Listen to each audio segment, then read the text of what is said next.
Ang probinsya ng Kalinga ay opisyal na naging isang hiwalay at regular na probinsya noong February 14, 1995 sa bisa ng Republic Act No. 7878 matapos itong maghiwalay mula sa dating Kalinga Apayao at pagkalooban ng sariling pamahalaang probinsyal matapos ang isang plebisito na ginaganap sa parehong araw.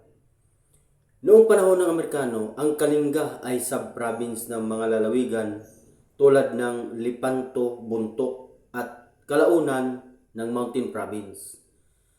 1996 or 1966 naging bahagi ng Kalinga Apayao bilang isang probinsya sa ilalim ng Republic Act No. 4695.